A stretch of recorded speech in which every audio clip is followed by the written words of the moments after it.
하나, 둘, 셋, 넷.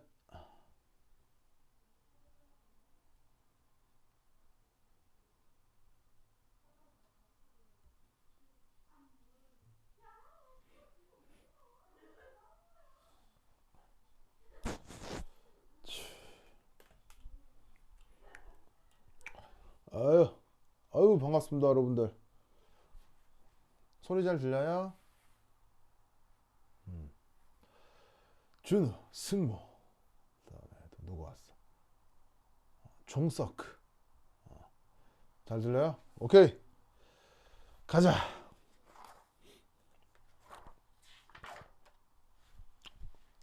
자, 그 뭐야, 단체 카톡방에 내가 올렸듯이 그거 뭐야, 그거 이제 이번 학기에 또 중요하게 다뤄줄 게 산연기인데, 그거 산연기 그 미리미리 빨리 공부를 해두셔야 돼요. 그래서 기존에 나하고 계속 공부했던 친구들은 산연기 공부를 많이 했었는데, 새로 오신 친구들은 나하고 산연기 공부를 많이 못했잖아요. 그래서 그 전에 그 있었던 강의들을 좀 미리미리 받으시기 바랍니다. 이번에는 산연기 중에서 다양성자성 산, 그 다음에 뭐 버퍼 뭐 이런 것들이 많이 다뤄지게 될 테니까, 그런 것들 하려고 하면 그 미리미리 좀 공부 좀 해두셔야 돼요. 알겠죠? 자, 오늘 이제 원자 오비탈, 원자의 주기적 성격. 이거 오늘 마지막. 나도 이거 지겨 죽겠다 이거. 이거 오늘 이제 마무리하겠습니다. 보자.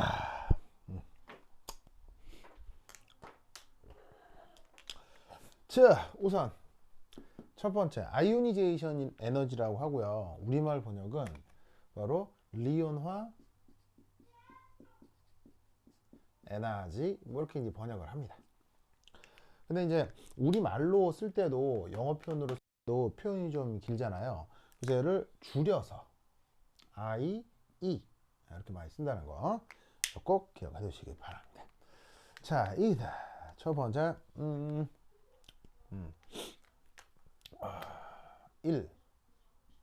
이 아이오니제이션 에너지 이걸 이제 어떻게 생각할 수 있냐면 바로 얘가 양이온 만들기를 얘기합니다. 그러니까 이게 그 음이온이 만들어지는 과정은 이게 또 이온화라고 하지 않습니다. 그래서 양이온도 음이온도 이온은 맞는데, 이 이온화 에너지라고 할 때는 항상 양이온을 만드는 걸 의미한다라는 거 꼭 기억하시고, 그래서 이제 그걸 이제 반응식으로 조금 표현을 하면, 예를 들어서 이제 어떤 원소가 있을 때 그 녀석이 짜잔 기체 상태로 있고, 얘가 이렇게 짜잔 양이온이 되면 전자를 내어놓는 이런 관계에 대해서 그 에너지 측정을 하고 있는 거예요. 자, 그래서 이때 여기에서 우선 첫 번째 이 양이온 만들기에서 첫 번째 기체 상태, 이걸 기억하셔야 돼요. 이게 주어져 있는 화합물이 고체 상태나 액체 상태면 이온화 에너지라고 하지 않습니다. 뭐 다른 식의 표현을 쓰는 거고요. 오, 승인이 왔군. 좋아. 그래서 이 기체 상태 기억하시고, 그 다음 기체 상태의 원자가 그 대상입니다. 그래서 액체도 아니고 고체도 아니고 기체 상태의 원자에 대해서 이렇게 전자를 똥 떼어내 가지고 양이온을 만드는 거, 바로 거기에서 전자를 제거하는 과정입니다.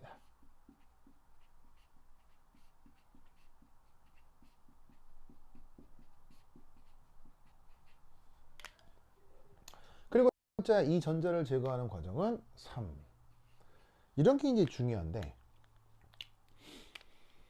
자, 얘가 뭐가 이제 중요하냐? 바로 항상 단 하나의 예외도 없습니다. 단 하나의 예외도 없이 항상 뭐다? 바로 짜잔 짜잔 흡열 과정입니다.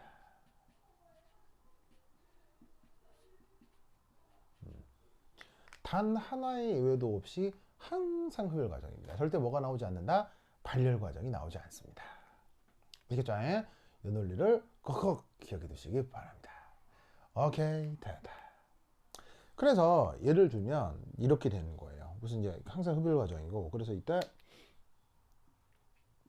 이러한 흡열 과정의 열량을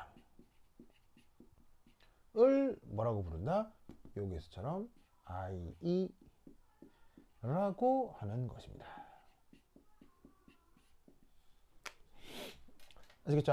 그래서 뭐 예를 들어 이렇게 되는 거예요.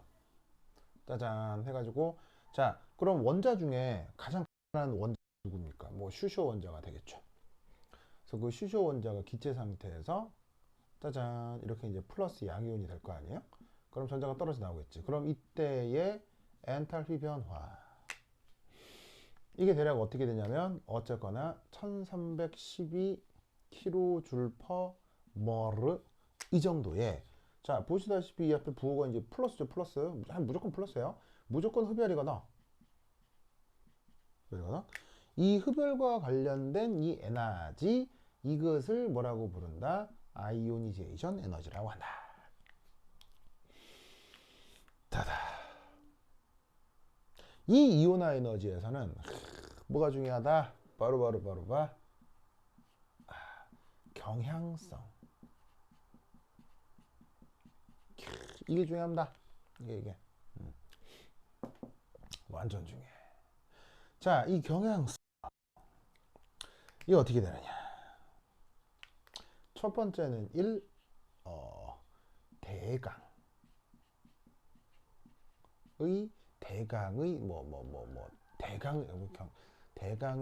대강의 주기성. 이걸 한번 살펴보겠습니다. 자, 대강 얘네들이 어떻게 되냐면 이렇게 됩니다. 아이고. 자, 짜잔. 자, 이렇게 네모 반듯하게 쓰면 항상 뭐라 그랬어요? 항상 이거 주기율표라고 했죠. 주기율표. 주기율표. 자, 이 주기율표에서 그 가로줄 뭐라고 했었냐면 주기. 그럼 이 가로줄 상에서는 얘가 이압 오른쪽으로 이렇게 진행을 하면 요 이온화 에너지가 짜잔 커집니다. 그다음 세로줄을 뭐라고 하죠? 조크. 이 세로줄 상에서는 이렇게 아래쪽으로 내려올수록 이온화 에너지가 짜잔 감소합니다. 요 두 개의 경향성, 이거 꼭 기억해 두셔야 돼요. 자, 왜 그러냐? 바로 이렇게 됩니다. 그럼 이제 대강의 주기성에 대해서 뭐 설명을 간단하게 써보면, 자, 첫 번째 이게 같은 주기에서 자 어떻게 됩니까? 보시다시피 이렇게 오른쪽으로 진행하고, 지금 오른쪽으로 진행하면 어떻게 된다? 원자 번호가 증가하는 거죠. 자, Z가 이제 원자 번호죠. 얘가 증가하면 어떻게 되느냐? 바로 Z 이펙티브. Z 이펙티브 이거 뭐였어요? 그 유명한 유효 핵전화.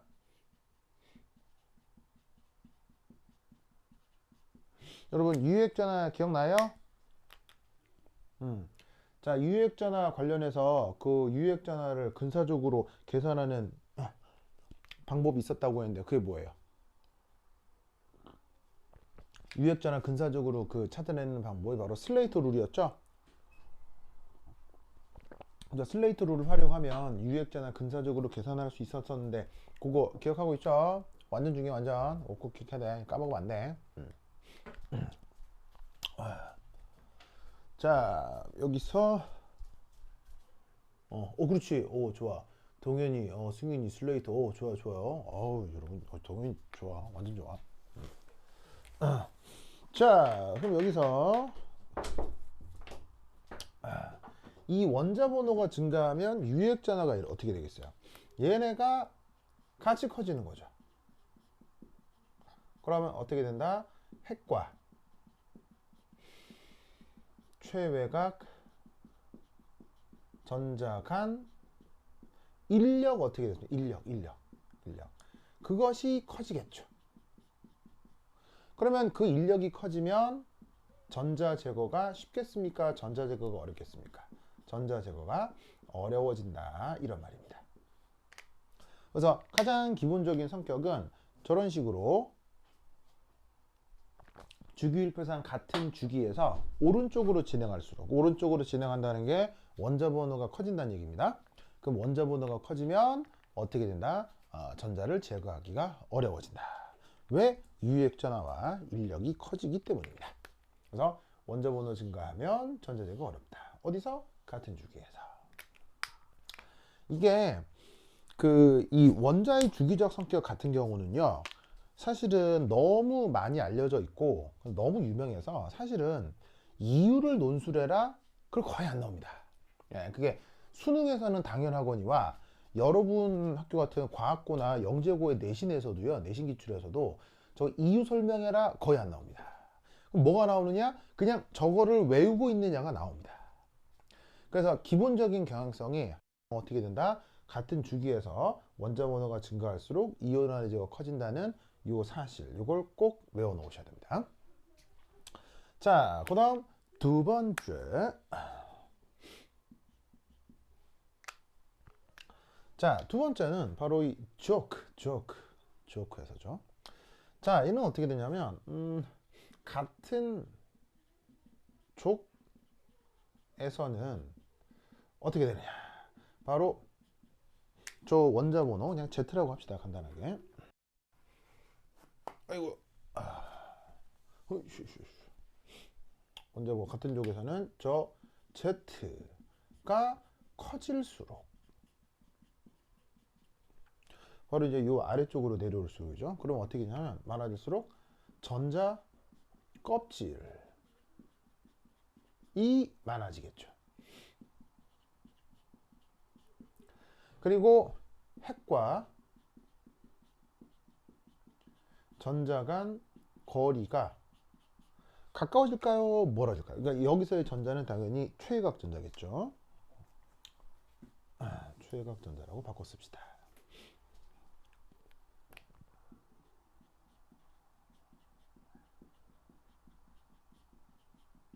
거리가 가까워질까요? 멀어질까요? 바로 멀어지죠.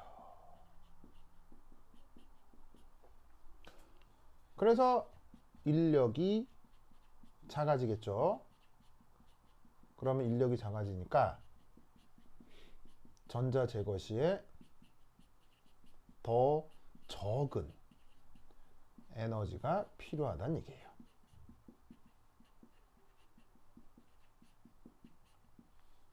아시겠죠? 그래서 저렇게 주기율표상 같은 족의 아래쪽으로 내려올수록 원자 번호가 증가하면 전자 제거하기가 수월해져서 이온화 에너지가 살짝 감소하는 효과가 나타납니다. 아시겠죠? 중요한데 뭐 이렇게 뭐 안 중요한 건 아닌데 너무 그냥 보편적인 내용이어서 시험에도 잘 안 나와. 이게 안 나오면 너무 쉬워서 안 나오는 거야. 여하튼 그럴 정도로 요 두 개는 완전히 기억해야 돼. 알겠죠? 1이 갈수록 커진다, 1이 갈수록 작아진다. 완전히 기억해야 돼. 알겠죠? 자, 쓰시고요.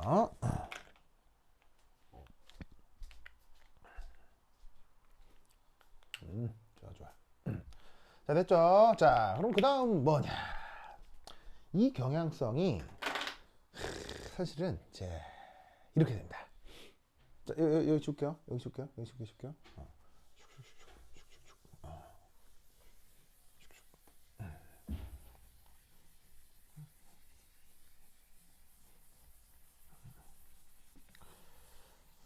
자, 이 진짜 중요한 게 바로 두 번째 이 경향성에서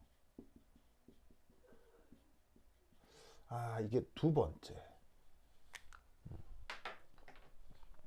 이게 진짜 중요한데 바로 전자 배치.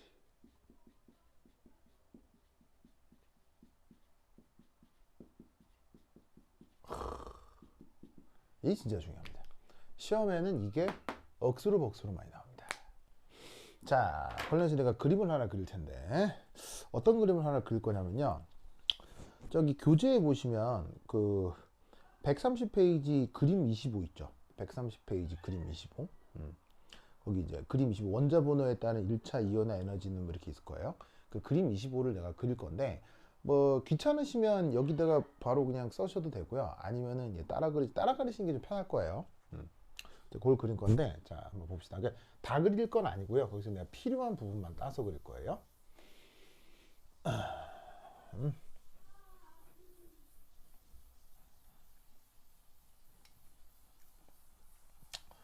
아이고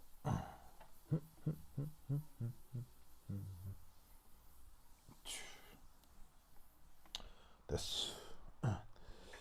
자 어쩔 것이냐.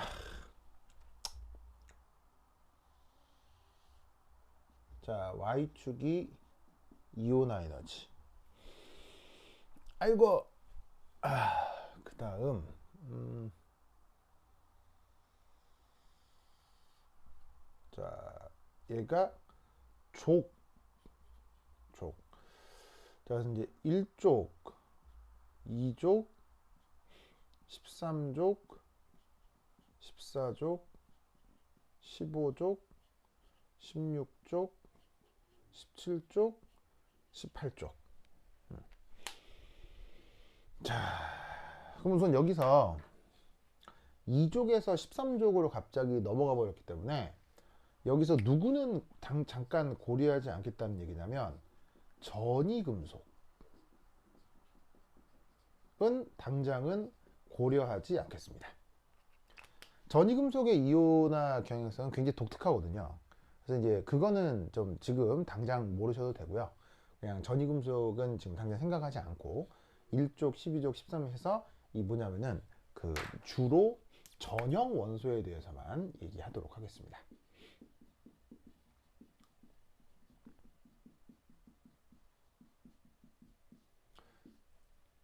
그래서 3족에서 12족까지가 전이금속이죠. 그건 잠깐 생각하지 않고 1족, 2족, 13, 14, 15, 16, 17, 18 딱 전형 원소가 뭐냐면 1, 2, 13에서 18족까지를 전형 원소라고 합니다. 이때 그 경향성이 어떻게 될 것이냐. 자, 요렇게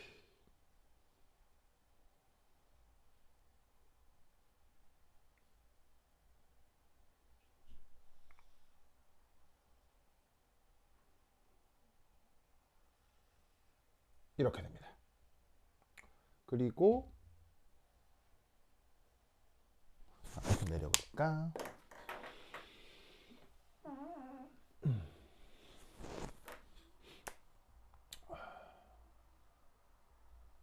어디까지나 상대적인 데이터입니다.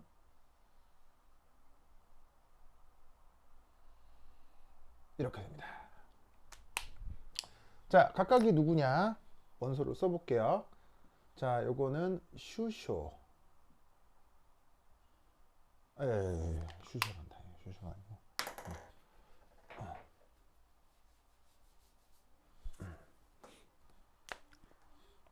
리튬, 베릴륨, 붕소,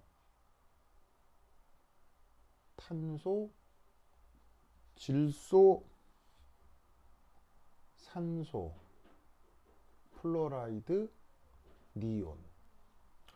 그 다음에 소듐, 맥니지움, 알루미늄, 실리콘, 인, 팡, 염소, 알곤. 자, 뭐 다른 부분도 중요한데 지금 그려놓은 저 두 개가 가장 중요합니다. 가장 중요하다.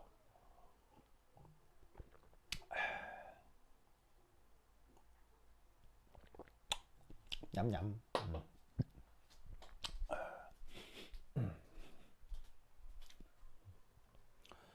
자, 그래서 저 그림이 굉장히 중요하기 때문에 사실은 따라 그리시면서 아싸리 이 그림을 외우시는 게 좋아요. 시험에 무지막지하게 많이 나오거든요, 이걸. 자, 싹싹싹 그려보세요. 싹싹 그려보세요. 그럼 이쪽은 지울게요. 이쪽은 지울게요. 짜잔.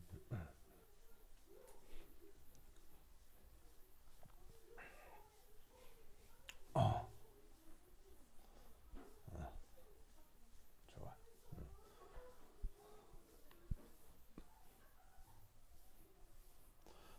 여러분들 그거 뭐야 또 주변에서 또 걸린 사람들이 있어갖고 또 이렇게 고생들 하는데 나도 혹시나 해가지고 그 자가진단 키트 처음 사가지고 한번 해봤거든요. 네, 그래서 했는데 그 콧구멍 쑤시는데 장난 아닌데 콧구멍 쑤시니까 막 재채기가 이제 막 엄청나 나 그냥 물론 뭐 음성 뭐 나오긴 했는데 뭐 그래도 뭐 하여튼 조심은 해야죠. 예. 뭐 여하튼 그래서 뭐 근데 뭐 요즘 변이가 독성이 좀 덜하긴 해서 뭐 그건 좀 안심이긴 하지만 그래도 좀 걸리면 위험하니까 다들 조심합시다. 예. 그래서 간만에 나도 그 키트 한번 써봤는데 콧구녕 자 하여튼 자 나 그랬죠. 자 여기에서 하나하나 이제 살펴보도록 하겠습니다. 자 그럼 여기서 어떤 특징이 나타나느냐. 자 답이 없어. 여러분 잘 들리죠? 여러분 소리 잘 들리죠? 오케이. 오케이. 잘 들리죠? 됐다. 자, 여기서 요 이제 각각의 의미를 좀 보시면 이게 리튬이 이게 3번이거든. 원자 번호 3번. 그리고 4, 5, 6, 7, 8, 9, 10. 얘가 11, 12, 13, 14, 15, 16, 17, 18. 이렇게 되는 거야. 그러니까 이제 위쪽 그래프하고 아래쪽 그래프의 의미가 뭐냐면 요쪽이 2주기 원소들을 다 그려놓은 거고요. 요쪽이 딱 3주기 원소를 그린 거야. 그래서 3번부터 18번까지를 다 그려놓은 거지. 그럼 우선 여기서 여러분들이 바로 시각적으로 확인해야 되는 것은 우선 요거. 아까 짜잔 이 주기율표 상에서 이게 같은 주기에서 오른쪽으로 가면 이온 에너지 어떻게 된다 그랬어요? 커진다 그랬지. 커진다 그랬지. 그럼 어떻게 돼? 여기에서 오른쪽으로 갈수록 같은 주기에서 원자 번호 커질수록 기본적으로 커지는 경향성이 나타난다 이런 말이야. 무슨 말 알겠죠? 그거는 확인할 수 있어야 되고요. 그 다음 아까 족에서는 아래쪽으로 내려갈수록 원자 번호 커질수록 이온화 에너지 줄어든다 그랬지. 그래서 어떻게 되냐면 자 니온 알곤 같은 18쪽이죠. 니온 알곤 같은 18쪽인데 이온화 에너지는 니온이 커요, 알곤이 커요? 니온이 크고 알곤이 더 작죠. 아래쪽으로 내려올수록 보시다시피 이온화 에너지가 감소. 아시겠죠? 그래서 아까 얘기했던 주기에서의 보통의 성격, 족에서의 보통의 성격을 기억해 두도록 하시고요. 자, 근데 여기서 나타나는 또 하나의 중요한 속성은 바로 이게 되겠습니다. 여기에 보시면 베릴륨 붕쇼, 그 다음 맥니지움 얼루미늄에서요 살짝 감소하죠. 또 하나 질소 산소 인황에서 또 살짝 감소하죠. 그래서 이게 뭐 예외인가? 근데 예외도 자꾸 나타나면 예외가 아니게 되죠. 뭔가 이유가 있는 거 아니에요. 그래서 이게 예외인가 봤더니 놀랍게도 2주기에 2족 13족 관계에서 살짝 감소하는 거고요. 2족 3족에서 2주기 3주기 모두에서 15족 16족에서 탁 감소하는 현상이 나타나는 거예요. 그럼 이게 그냥 베릴륨 붕소만의 문제가 아니라 그냥 그게 2주기 3주기를 떠나 2족 13족 관계 때문에 15족 16족 관계 때문에 뭐가 나타나는 게 아닌가 라고 생각해 볼 수가 있다 이런 말이에요. 그래서 이따 여기서 아주 중요한 게 자, 첫 번째 1. 자, 누구하고 누구를 이제 비교해 볼 거냐면요. 바로 2족 13족 관계. 이걸 한번 생각해 보도록 하겠어요. 그럼 2족과 13족 관계니까 바로 여기에 있는 베릴륨하고 붕소에 대한 얘기겠죠. 자, 그러면 이때 베릴륨.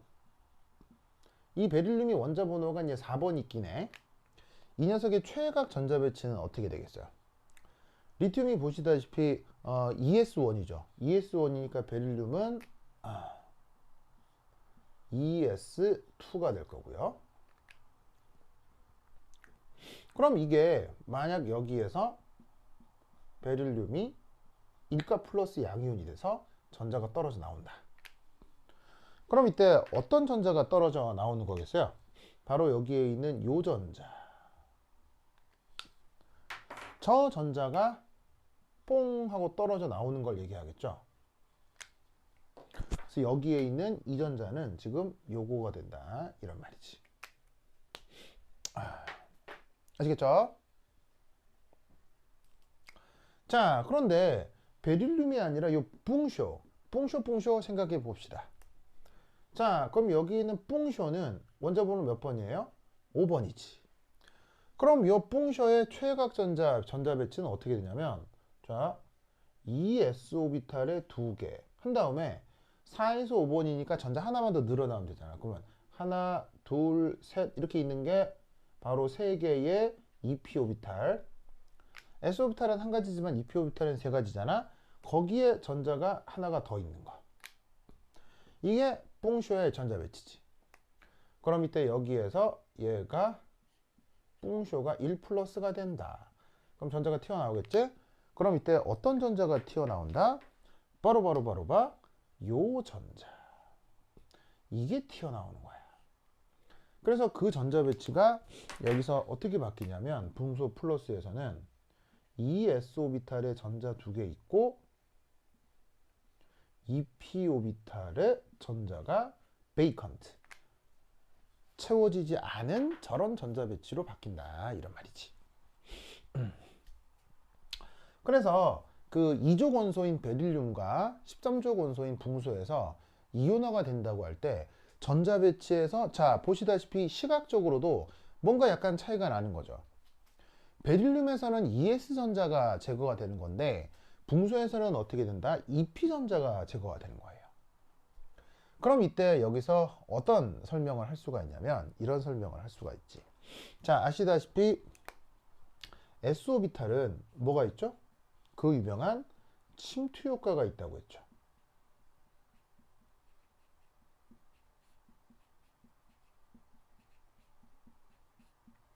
그럼 침투 효과가 강하기 때문에 p 오비탈보다는 가까이 들어갈 가능성이 커지는 거예요. 그러다 보면 어떻게 되냐면 ES 오비탈이 바로 2p 전자의 가림 효과를 작용하게 되는 겁니다.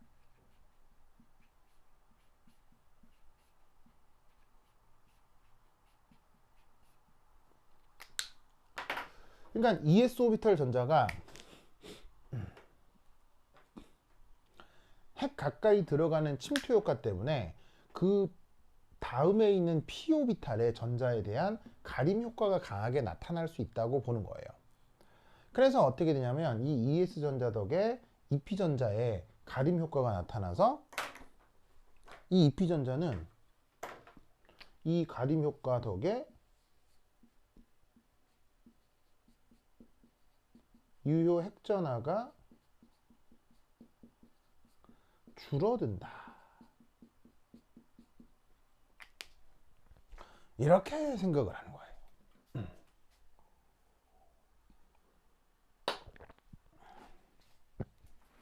무슨 말 나겠죠? 그럼 유효 핵전하가 감소하기 때문에 여기 있는 이 전자 어떻게 되겠어요? 핵과 인력이 상대적으로 조금 줄어들었다. 인력이 없는 건 아닌데 얘가 가림 효과가 나타나서 얘 유효 전하가 줄어들면 이 전자의 인력이 조금 줄어든다고 생각하는 거죠. 그래서 어떻게 된다? 이렇게 그 전자를 제거할 때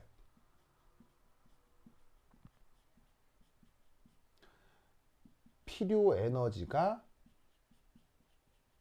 약간 감소하게 되는 거예요. 그러다 보니 이때 요 이온화 에너지 베릴륨 이온화 에너지 붕소를 비교하면 어떻게 돼? 자, 원래는 4번보다는 5번의 이온화 에너지가 더 커야 할 것 같은데 실제로는 어떻게 된다? 이 5번의 이 이온화 에너지가 살짝 줄어드는 효과가 나타난다는 얘기죠. 아시겠죠? 그래서 2족에서 13족으로 갈 때 어떻게 된다? 이온화 에너지가 약간 감소하게 됩니다. 그리고 이 경향성은 어디서도 그대로 나타난다? 여기 있는 맥니지움과 얼룸늄 사이에서도 똑같은 경향성이 나타납니다. 자, 베릴륨, 붕소, 맥니지움, 얼룸늄 전자비치가 똑같습니다. 어떤 차이만 있을 뿐이냐면 주양자 수만 바뀌는 거예요.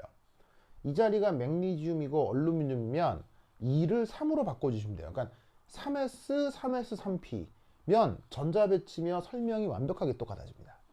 그래서 베릴륨, 붕소 사이의 관계가 맥니지움, 얼루미늄에서도 그대로 나타납니다. 설명 그대로 쓰시면 되고요. 주양자 수만 2에서 3으로 바꾸시면 됩니다. 아시겠죠? 저것이 그 이온화 에너지 경향성에서 전자배치의 영향 첫 번째입니다. 쟤는 시험 문제에 설명하라고 잘 나올 수도 있으니까 저런 설명 방법을 꼭 잘 기억해 두시기 바랍니다.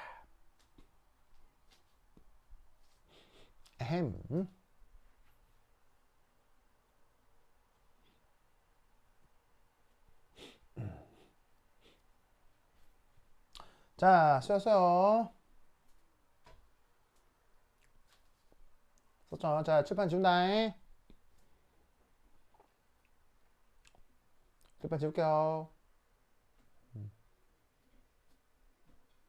지운다. 자, 그 다음 두 번째. 지우사, 슥슥슥슥. 슥슥슥슥. 이것은 입에서 나는 소리가 아니요? 쑥쑥쑥쑥.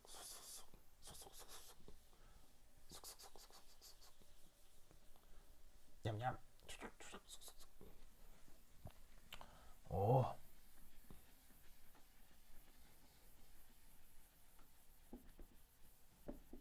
자.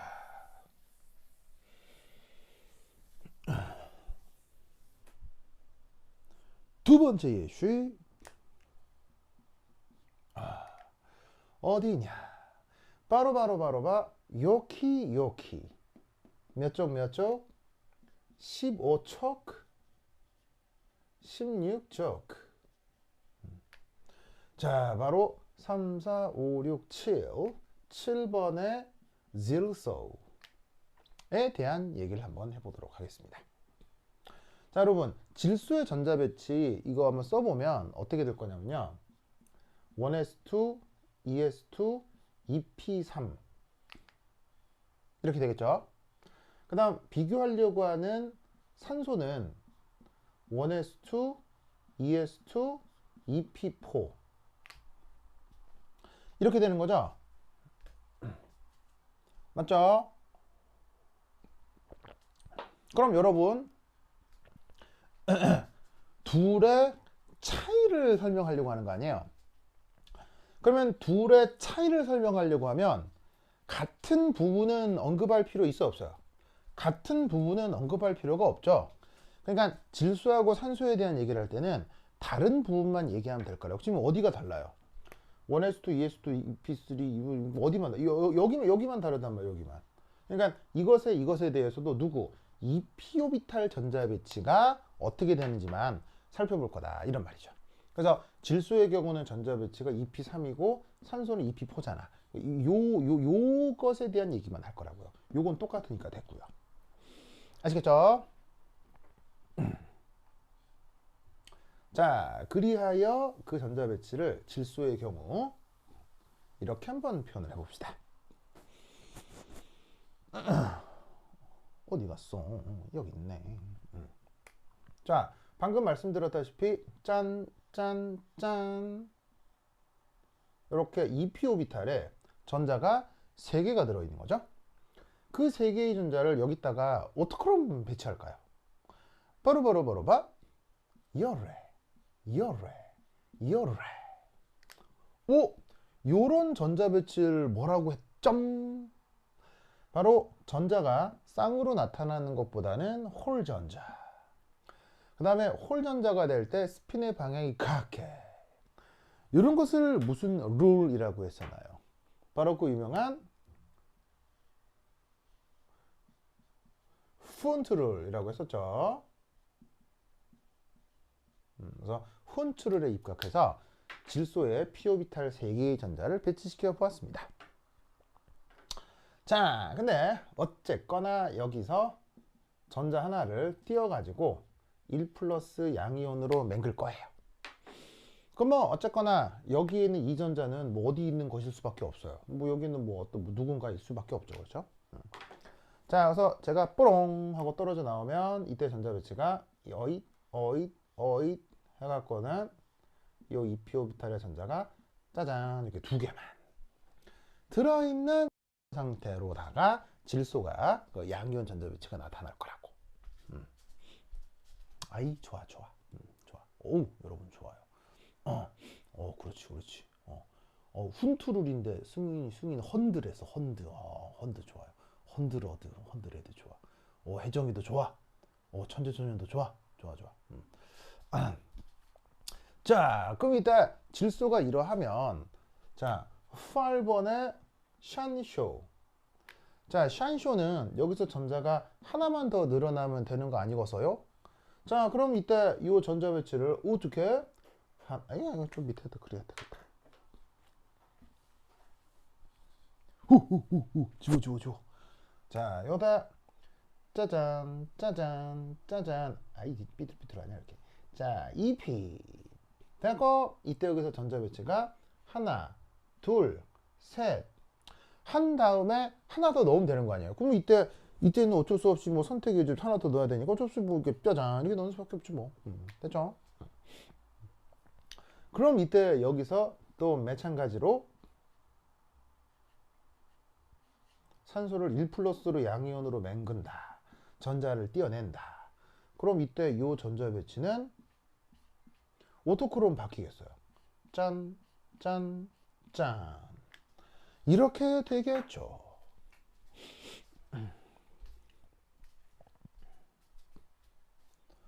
자, 그러면 저기서 띄어져 나온 요놈의 전자. 얘는 어디 있던 거겠어요? 바로 이놈일 거다. 이런 말이지.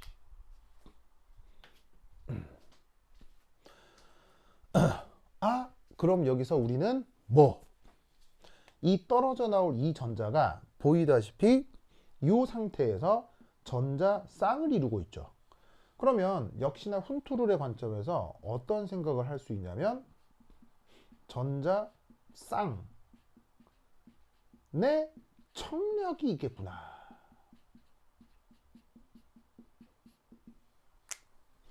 그리고 또 두 번째는 그러고 나니 이 전자가 떨어지고 난 후가 역시나 훈투 룰을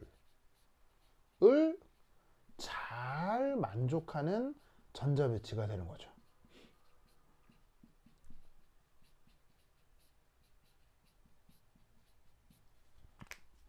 무슨 뜻인지 아시겠죠? 그러니까 그 산소의 전자 배치는 기본적으로 그 전자 쌍 사이에 청력이 있을 뿐더러 그 다음 그 전자를 감안해서 전자가 떨어져 나오게 되면 오히려 더 안정한 전자 배치가 되는 거예요. 일종의 뭐 알턴 2가 빠졌다 뭐 이런 의미라고 해볼까요? 그러다 보면 어떻게 된다? 이 전자에 대해 전자 제것이 어떻게 된다? 필요한 에너지가 살짝 줄어들 수 있겠구나. 청력이 있어서 떨어져 나오려고 하는 경향성이 일부 있으니까.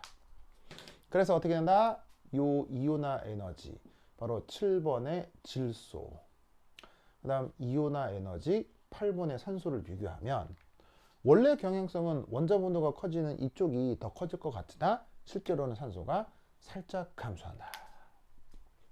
이렇게 설명을 만들어 붙인다 라는 것을 기억해 두시기 바랍니다.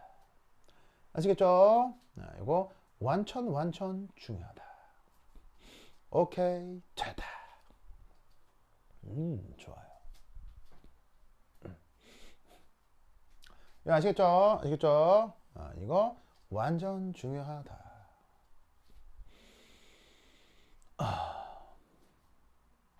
아이, 좋다, 좋다. 그래서 요 내용 상당히 중요하니까 꼭 기억하시고, 이렇게 저런 전자배치에 따른 영향은 실제 이렇게 설명해 보라라는 문제가 실제 직접 나올 수도 있기 때문에 꼭 잘 기억해 두시기 바랍니다. 좋아. 자, 필기 마무리 하시고요. 그 다음 넘어가도록 하겠습니다.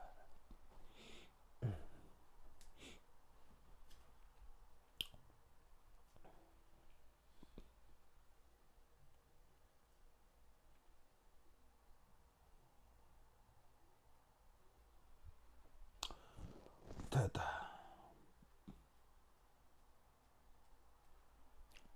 자, 칠판 지울게요. 간다잉. 지우자, 지우자, 쓱쓱쓱쓱. 훌추.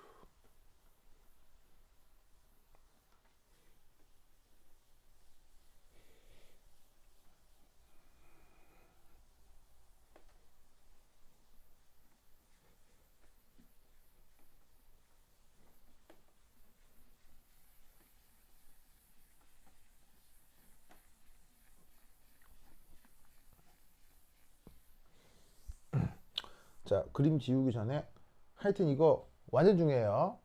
그래서 나 같은 경우는 얘를 방금 이렇게 뭐 베릴륨, 붕소, 질소, 산소에서 막 설명을 만들어 붙이긴 했잖아요. 근데 그 설명이고 자시고 이게 너무 시험이 많이 나와서 나 같은 경우는 이 그림을 외워요, 그냥. 그래서 띡띡띡 이렇게 외워. 그래서 베릴륨, 붕소, 질소, 산소에서 한 번, 두 번 이렇게 꺾인다. 그 정도로 그림 자체를 외워도 좋을 정도로 유명한 그림입니다. 꼭꼭 기억해야 돼요. 그쵸? 그쵸? 오케이. 됐다. 지금 나잉?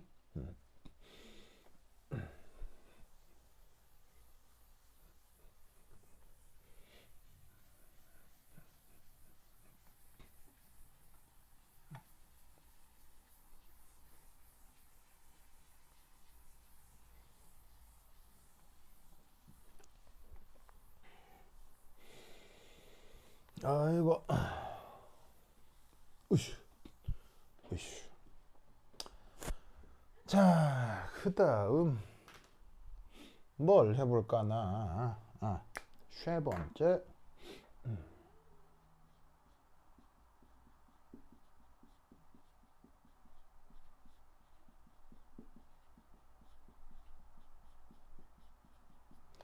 그 다음 또 중요한 개념이 슌차적 이온 에너지입니다. 자, 얘는 뭐냐면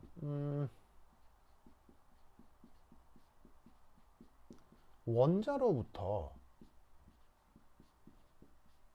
여러 전자를 제거할 수 있습니다.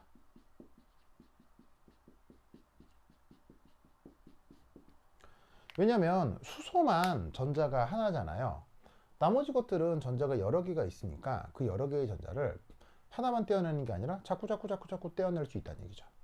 그래서 뭐 예를 들어 뭐 어떤 원소가 있는데, 어떤 원자가 있는데 당연히 기체 상태여야죠. 얘를 짜잔 1 플러스로 만들어요. 이걸 이제 우리가 이온화 에너지라고 했잖아요. 근데 여기서 얘를 보시다시피 이 상태에서 전자를 또 떼. 그래서 2 플러스로 만드는 거야. 그 다음 얘를 2 플러스를, 그래서 전자를 또 떼. 3 플러스로 만드는 거야. 이런 식으로 얘가 가지고 있는 모든 전자를 계속 떼보는 거지. 그럼 이 또한 계속 이것도 양이온을 만드는 거기 때문에 이 또한 이온화 에너지를 줄 수 있단 말이야. 근데 이제 이 반응하고 요 반응, 이 반응에 차이가 있을 수 있잖아요. 그래서 이때 이온화 에너지에다가 어떤 표현을 쓰냐면 뭐 이것도 이온화 에너지고 이것도 이온화 에너지고 계속 확장이 될 텐데, 반응 자체가 이제 구분이 되기 때문에 여기다가 편의상 아래 첨자로 1, 2, 3 이런 첨자를 넣어주는 거예요. 그러면서 이제 여기다가 의미가 얘는 first, 얘는 second, 얘는 third, 그래서 이온화 에너지인데 첫 번째 이온화 에너지, 두 번째 이온화 에너지, 세 번째 이온화 에너지 이런 식으로 순차적으로 넘버링을 해준다 이런 말이요. 무슨 말 알겠죠? 이런 컨셉의 이온화 에너지를 뭐라고 부른다? 순차적 이온화 에너지라고 합니다. 뭔 말인지 아시겠죠? 를 꼭꼭 기억해 두시기 바랍니다.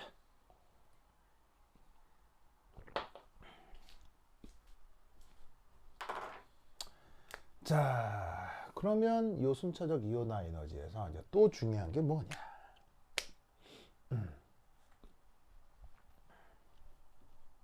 이 순차적 이온화 에너지 역시 뭐? 주기성이 아주 강하게 나타납니다. 주기성이 아주 강하게 나타납니다. 자, 이 주기성이 아주 강하게 나타난다. 자, 뭐냐? 1. 우선 동일 원자에서는, 그러니까 어떤 한 원자에서를 얘기하는 거예요. 동일 원자에서는 얘는 무조건 단 하나의 예외도 없이 무조건 증가합니다. 자, 뭔 말이냐? 예를 들어서 첫 번째 이온화 에너지, 두 번째 이온화 에너지, 세 번째 이온화 에너지 뭐 계속 있을 수 있겠죠. 계속 그 뭐 전자 다 할 때까지 무조건 증가 무조건 증가 하게 되어 있습니다. 자, 이게 이제 뭔 말이냐? 바로 이게 되겠어요.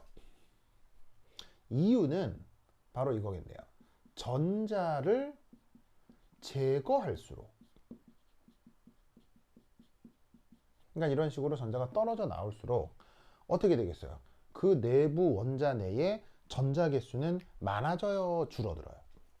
그 원자 안에 전자 개수는 점점점 감소하게 되잖아요. 그래서 어떻게 되냐면 전자를 제거할수록 원자 내부 전자가 감소하고, 그러면 원자 내부 전자가 감소하면 어떻게 되겠어요? 전자 간 가림 효과는 커지겠습니까? 줄어들겠습니까? 줄어들겠죠. 그래서 어떻게 되겠어요? 남아있는 전자에 대한 뭐 Z 이펙티브 유효액 전하가 커지게 되는 거예요. 그러니까 유효액 전하가 커지니까 그 전자를 제거하기가 쉬워지겠어요? 어려워지겠어요? 유효액 전하가 커질 경우에는 어떻게 된다? 그 보시다시피 그 전자를 제거하기가 어려워지는 거죠. 그래서 순차적 이온 에너지는 무조건 증가한다. 꼭 기억해 두시고요. 그 다음 두 번째, 이 주기성이라고 하는 게 어떻게 된다? 동일 원자에서 어떻게 된다? 아이고, 설명을 요렇게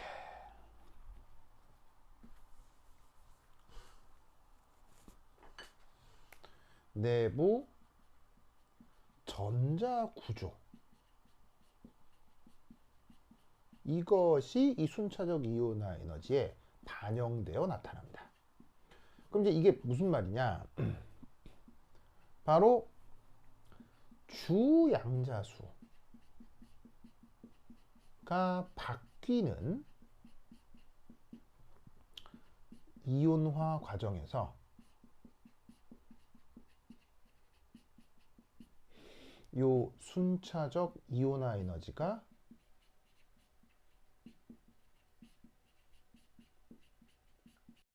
매우 급격하게 증가합니다. 이게 아주 중요하다. 자, 아까 뭐라고 했었냐면 여하튼 항상 증가하는 건 맞거든요. 증가하는데 이게 증가가 보통 몇 배 정도냐면요. 보통 2배에서 3배 정도예요. 그러니까 사실 2배, 3배 증가하는 것도 굉장히 큰 거죠.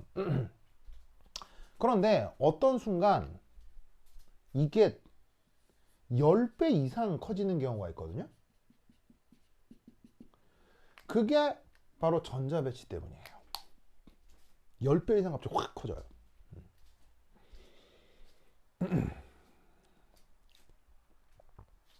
그러면 저게 어떤 현상 때문이야, 어떤 이유 때문이야를 구체적으로 예를 들어 한번 설명해 보도록 할게요.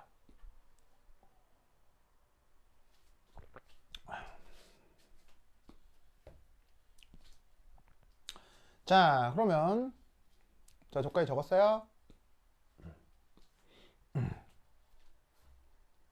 자, 칠판 지웁니다. 칠판 지워요. 칠판 지웁니다. 지운다. 어디 갔지?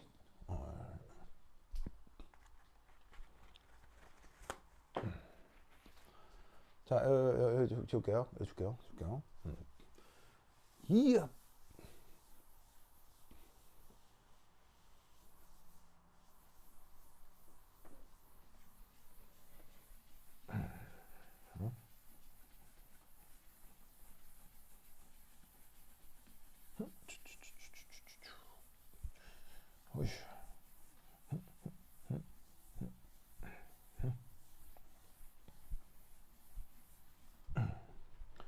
자, 그럼 이제 지금 하고 있는 내용을 조금 이제 구체적으로 설명해 보기 위해서 예시를 하나 들어보도록 하겠습니다. 우와, 멍미.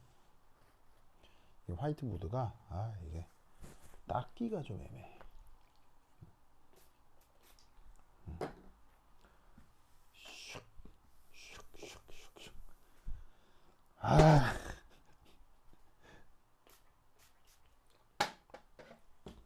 이게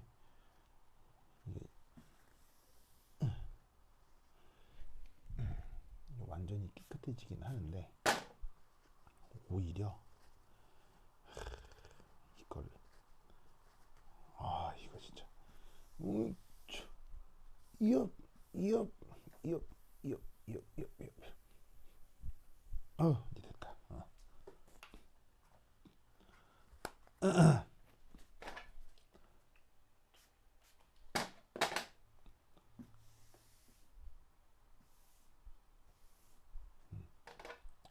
네, 이런.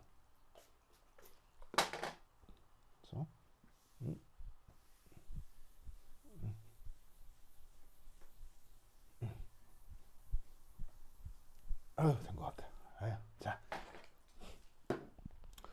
자, 누구를 하나 이제 예를 들어 보려고 하냐면 많은 원소들이 있겠지만 11번 소디움. 그러면 얘는 원자가 몇 개가 있냐면요. 원자가 몇 개가 있는 거. 자, 원자 번호가 11번이니까 쟤는 전자가 몇 개 있는 거예요. 바로 전자가 11개가 있는 거죠. 그래서 얘는 순차적 이온화 에너지가 몇 번째 순차적 이온화 에너지까지 있겠어요. 바로 11번째 순차적 이온화 에너지가 있겠죠. 그걸 여기 한번 그려볼게요.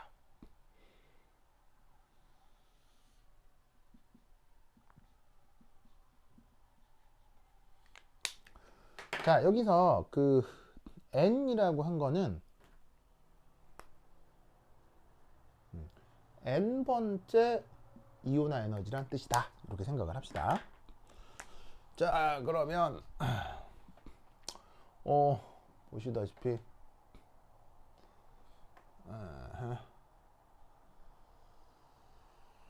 자, 이거 N이라고 하면 0 해서 1, 2, 3, 4, 5, 6, 7, 8, 9, 뭐 이렇게 많아?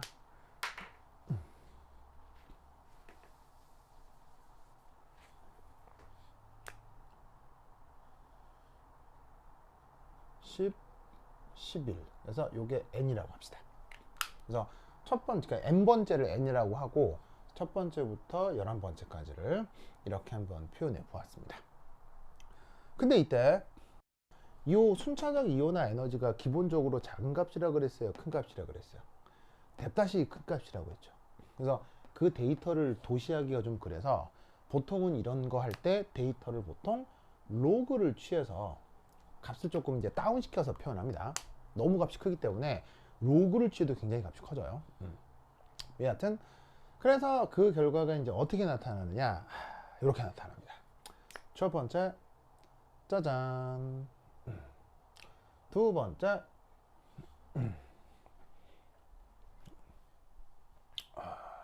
두 번째, 짜잔. 세 번째, 짜잔. 이렇게 나타납니다. 이게 이제 두 번째, 세 번째, 네 번째, 다섯 번째, 여섯 번째, 일곱 번째, 여덟 번째, 아홉 번째 이온 에너지고, 열 번째, 11번째 이온 에너지입니다.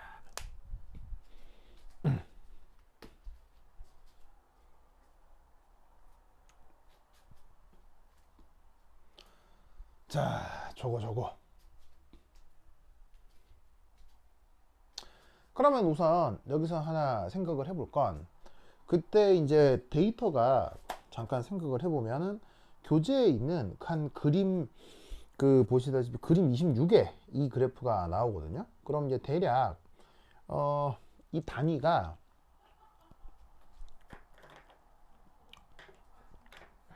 어디 갔어? 어디 갔냐? 이 에너지 단위가 지금 이제 뭐로 나타나냐면 메가줄 퍼 몰로 나와요. 메가줄 퍼 몰. 킬로줄 퍼 몰이 아니고요. 메가줄 퍼 몰. 그러면 이때 대략 여기서부터 여기까지가 로그를 취했을 때 이 정도 에너지가 2에서 3 정도 되거든요. 그러면 로그를 취했을 때 그 2에서 3 정도다 라고 하면 이 안에 나와 있는 이 값들이 대략 값이 어떻게 된다는 얘기예요. 바로 이 이온 에너지가 대략 여기서 로그를 감안해서 생각을 하면 여기에 있는 에너지가 대략 메가 줄 퍼 몰은 맞는데 로그를 베낀 거니까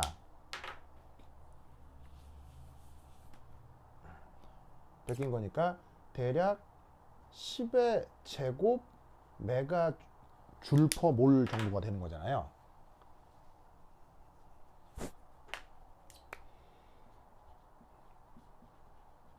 로그가 2에서 3 정도면 작게 잡아도, 그럼 얘는 어느 정도냐면 바꾸면 메가가 10의 6승이란 말이에요. 두 개 더하면 10의 8승 줄 퍼 몰 정도가 되죠. 그럼 여러분 10의 8승 줄 퍼 몰, 저게 어떤 의미냐? 바로 뭐 화학하고 뭐 당장 관계가 있는 건 아니지만 여러분 핵반응 아시죠? 그게 핵 분열이건 폭탄이건 융합이건, 그게 핵 반응과 관련되면 에너지가 대략 어느 정도냐면요, 에너지가 10의 8승 킬로줄 퍼 몰 정도가 돼요. 10의 8승 킬로줄 퍼 몰. 10의 8승이 1억인데 핵폭탄 관련된 에너지가 1억 킬로줄 퍼 몰 정도 된다는 얘기죠. 그러면 이 에너지가 어떤 수준이라는 얘기예요? 바로 핵 반응에 대한 대략 100분의 1, 1000분의 1 정도의 에너지가 된다는 얘기예요. 즉 제가 한 100배 정도만 더 늘어나도 핵폭탄이 터질 정도의 에너지에 육박하게 된다는 얘기죠. 바로 큰 에너지예요, 작은 에너지예요? 순차적 이온 에너지는 진짜 억수로 커지는 거예요. 그죠? 굉장히 강하게 계신다. 그래서 핵폭탄이 터질 정도의 한 100분의 1, 1000분의 1 정도의 에너지가 순차적 이온화 에너지에서 나타날 수 있습니다. 그래서 순차적 이온화 에너지에 대한 뭐냐면 에너지 스케일은 굉장히 큰 편이다. 우선 하나 알아두시고요. 자, 그러면 이게 어떻게 될 거냐?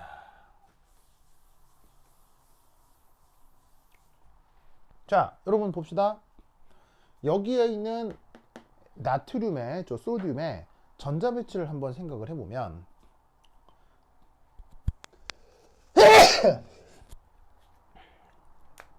얘가 11번이니까 전자 배치가 1s2, 2s2, EP6, 3s1. 아우 죽겠다. 요렇게 2, 2, 6, 1 이렇게 해주시면 소듐에 11개의 전자 배치가 될 거 아니에요? 자, 그러면 여러분 이온화는 어디서 이루어져요? 가장 최외곽 오비탈에서부터 이온화가 시작되잖아요. 뭐냐면 여기는 이것이 바로 첫 번째 이온화 과정의 전자가 될 거란 얘기예요. 그럼 이때 이 첫 번째 이온화 관련된 에너지가 어디란 얘기겠어요? 바로 여기가 된다는 얘기지. 그래서 이쪽은 누구 전자를 제거하는 거냐면 바로 여기에 있는 3s1 전자를 제거하는 거예요. 그러면 이때 이 전자를 딱 제거하고 나면 그 다음 어디 있는 전자를 제거해야 되겠어요? 여기 있는 전자를 제거해야 되겠죠? 그러니까 여기에서의 이온화는 바로 EP6에 있는 전자 하나를 제거하는 에너지가 되는 거예요. 자, 그 다음은 어떻게 되냐면 하나 제거했으니까 전자가 EP5, EP4, EP3, EP2 뭐 다 적을 필요가 없죠. 쭉쭉 해서 보시다시피 그래서 EP1 그래서 보시다시피 p 오비탈에 있는 전자가 6개니까 6, 5, 4, 3, 2, 1까지 전자가 제거된 거야. 그럼 그 다음 어디 전자가 제거돼야 되겠어요? ES 전자랄까 제거돼야 되겠죠. 그러면 그 다음 제거될 전자가 바로 ES2 상태의 어떤 전자고 그 다음 제거가 ES1 상태에 있는 전자 제거가 된다는 얘기예요.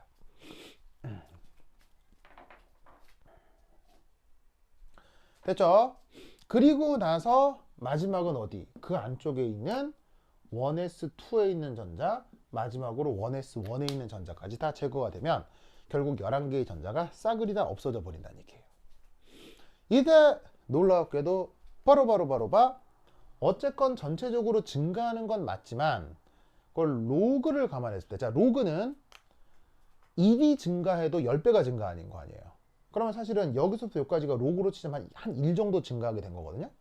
여기도 한 1 정도 증가하게 되는 건데 이때 여기서부터 여기까지가 매우 급격한 증가가 나타난다는 얘기예요. 바로 여기서부터 여기서 급격한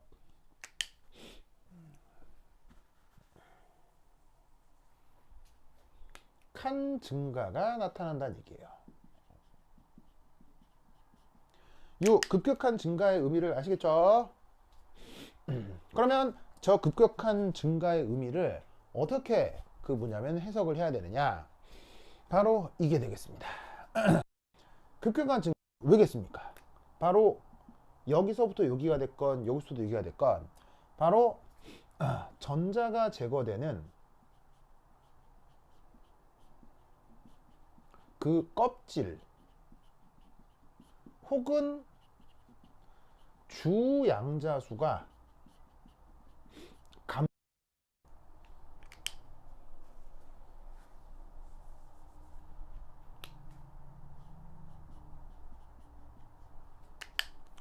그러니까 3주기에서 전자가 제거되다가 갑자기 2주기에서 전자가 제거가 되잖아요. 혹은 여기서는 2주기에서 전자가 제거가 되다가 바로 갑자기 1주기에서 전자 제거가 되잖아요. 그런 얘기를 하는 거예요. 그러니까 어디서건 마찬가지인 거죠. 그러면 어떻게 되냐면 전자가 제거되는 껍질이 감소하게 되면 어떻게 되겠습니까? 바로 핵과 전자 간 거리가 급격히 감소하겠죠.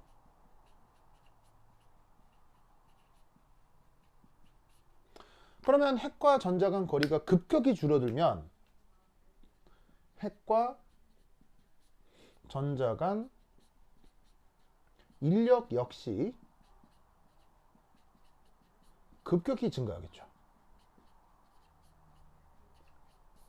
그러니 전자를 제거할 때 필요한 에너지가 확 증가하게 되는 거예요.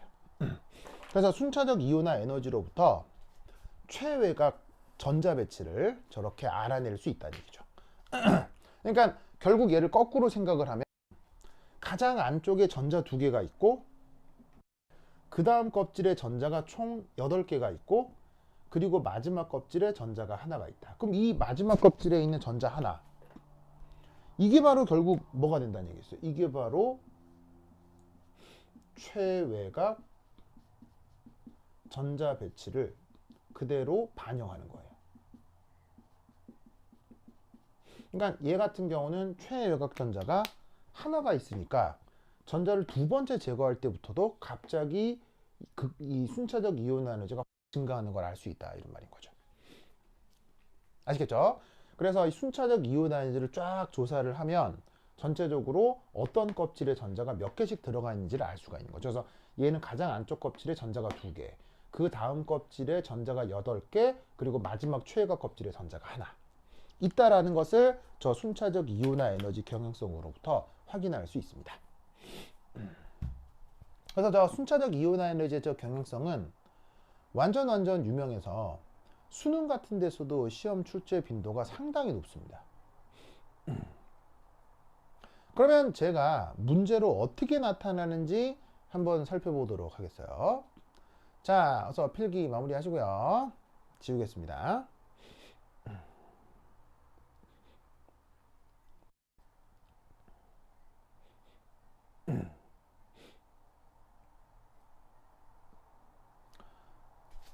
자, 다 쓰였어요. 지운다.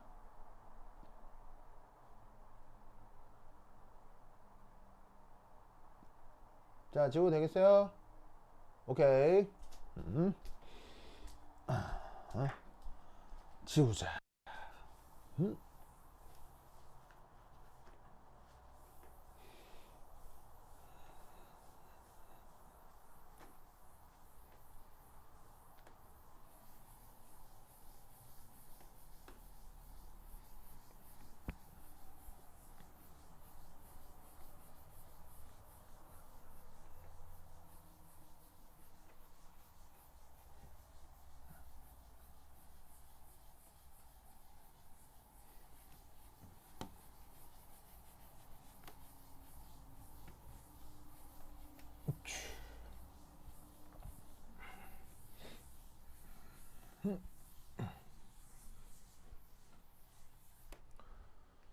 자, 그래서 하나 살펴볼 문제가 교재에 있는 연습 문제 15번입니다.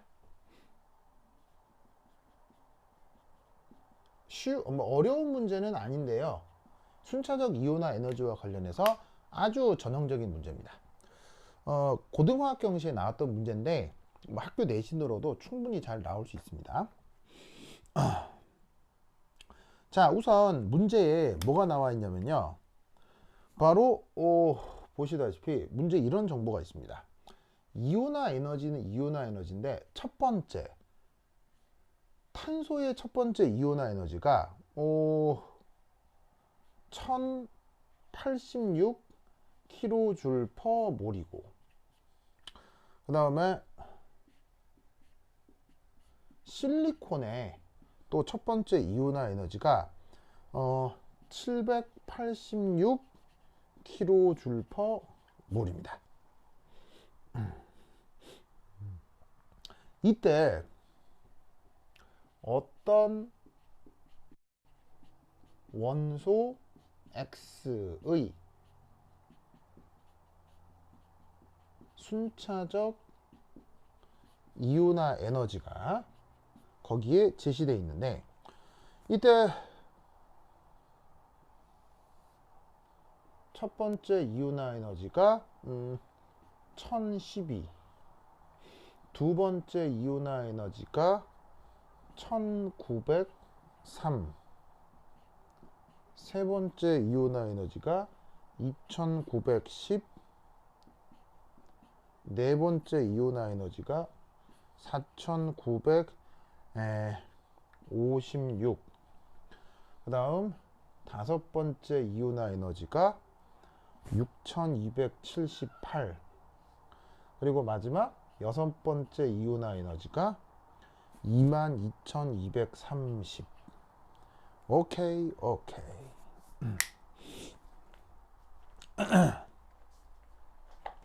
저렇게 된답니다.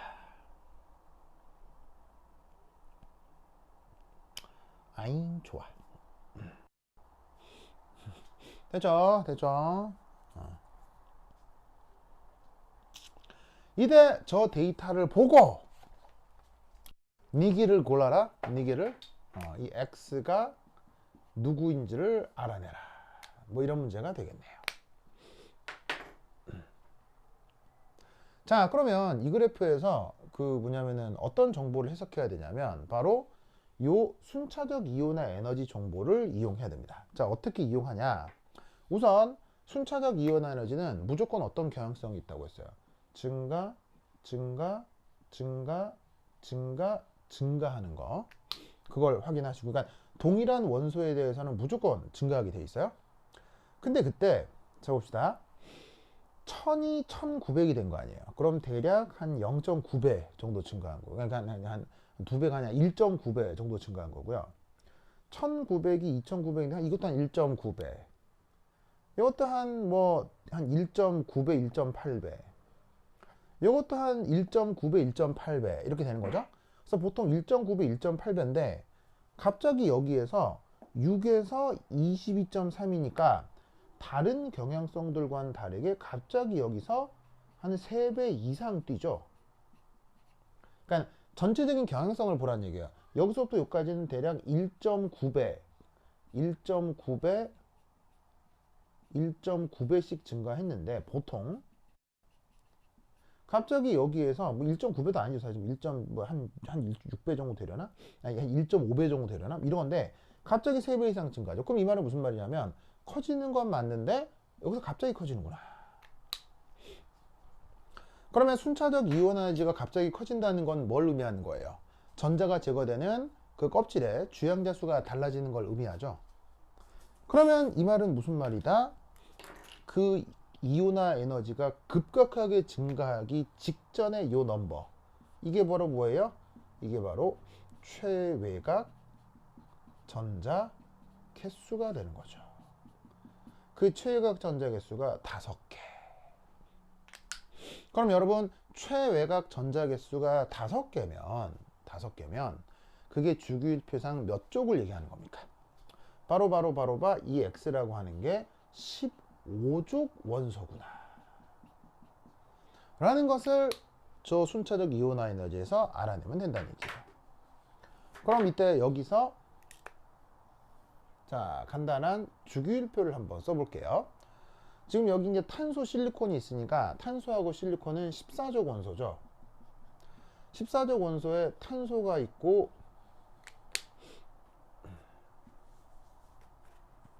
실리콘이 있을 거예요. 탄소는 14족에 2주기 원소고 실리콘은 3주기 원소잖아요. 그러면 예를 들어서 15족 원소, 16족 원소에는 각각 질소, 산소, 그 다음에 인, 팡 이런 애들이 있을 거라고요. 이대 문제에선 첫 번째 이온화 에너지가 주어져 있죠. 첫 번째 이온화 에너지. 그러면 첫 번째 이온화 에너지가 탄소하고 실리콘이 1086, 786. 지금 첫 번째 이온화 에너지만 표현한 거예요. 이온화 에너지 1번 이것만 얘기한 거예요. 자, 이때 이 첫 번째 이온화 에너지의 경향성 같은 족에서 아래로 내려갈수록 어떻게 된다고 했어요? 이온화 에너지가 줄어든다고 했죠? 그래서 보시다시피 이렇게 내려갈수록 이온화 에너지가 줄어드는 거. 자, 근데 이때 같은 주기에서는 어떻게 되냐면 이온화 에너지가 커진다고 했습니다. 물론 15족, 16족에서 살짝 감소하는 건 있지만 전반적으로는 같은 주기에서 원자 번호 커지면 이온화 에너지 커진다고 했었죠. 무슨 말 알겠죠? 그러니까 여기에 있는 질소는 어떻게 되겠어요? 1086보다 더 큰 첫 번째 이온화 에너지를 가져야 되고요. 인도 786보다 더 큰 이온화 에너지를 가져야 된다 이런 말이에요. 뭔 뜻인지 아시겠죠? 알겠죠? 자, 그럼 이때 여기에서 15족 원소 중 질소하고 인에 국한해서 생각을 하면 첫 번째 이온화 에너지가 1012죠. 1012. 그러면 1012면 여기서 어떤 생각을 할 수 있냐면 바로 만약에 1012가 여기다 라고 하면 1086보다 더 커져야 되는데 작아지고 있잖아요. 이건 안 되는 거예요. 그러니까 첫 번째 이온화 에너지인 1012는 바로 786보다 더 큰 인의 첫 번째 이온화 에너지다 라고 생각할 수 있는 거야. 순차적 이온화 에너지로부터 바로 15족인 건 알아냈으니까 15족에 대해서 1012가 바로 여기에 있는 질소하고 인에 비해서, 그러니까 질소하고 인 중에 인의 것이다 라고 생각할 수 있어야 됩니다. 무슨 뜻인지 아시겠죠? 알겠죠? 이 논리를 꼭꼭 기억해 두시기 바랍니다. 그러면 이제 여기서 이제 또 하나 재밌는 건 이거예요. 그러면 탄소 실리콘 밑에 여기 이제 절면륨이 있을 수 있죠. 4주기에. 그 다음에 그 아래쪽에 보시면 얘는 아니지, 질소인 다음에 이 아래쪽에 누가 있냐면 주기표 뭐냐, 보시면 절메늄 옆에 알스타틴이 있죠. 알스타틴 이렇게 있을 거 아니에요. 그럼 여기서 이제 우리는 어떤 생각을 해볼 수도 있냐면 어쨌거나 1012가 이것보다 크면 되는 거 아니에요. 이것보다 크면 되니까 질소가 아니면 되니 인이 아니라 이 아스타틴의 첫 번째 이온화 에너지라고 할 수도 있잖아요. 그런데 이때 재밌는 건 이 이온화 에너지가 어떻게 돼요? 잘 봐요. 1이 갈수록 증가하지만 이렇게 갈수록 감소하죠. 그럼 잘 봐요. 1이 갈수록 감소하고 1이 갈수록 증가한다는 얘기예요. 1이 갈수록 증가하고 1이 갈수록 감소한다는 얘기예요. 그러면 어떤 일이 벌어지냐면 이 이온화 에너지가 비슷해져요.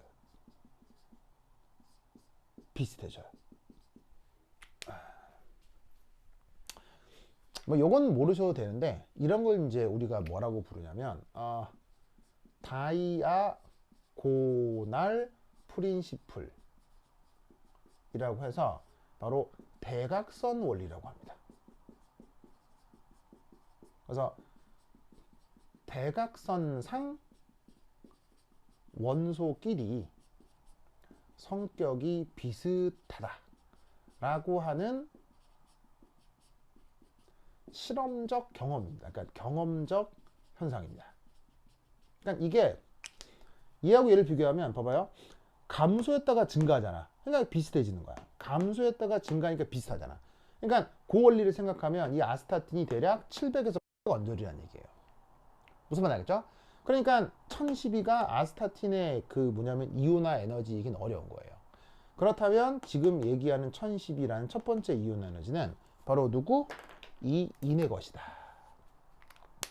아시겠죠? 그래서 이 다이아고널 프린시플이라고 하는 게 있는데 뭐 이건 뭐 알려져 있는 건 맞는데 뭐 시험에 나오기 좀 그렇고요. 그냥 이런 게 있는가 보다 생각하시면 되고, 그냥 주어져 있는 그러니까 이게 객관식인데 객관식 선택지에 지금 인하고 황 두 가지가 있기 때문에 인은 그러니까 뭐냐 질소는 아니고 이거 인이다 라고 생각을 해 주시면 돼요. 그래서 지금 주어져 있는 연습 문제 15에서 X는 바로 인이다.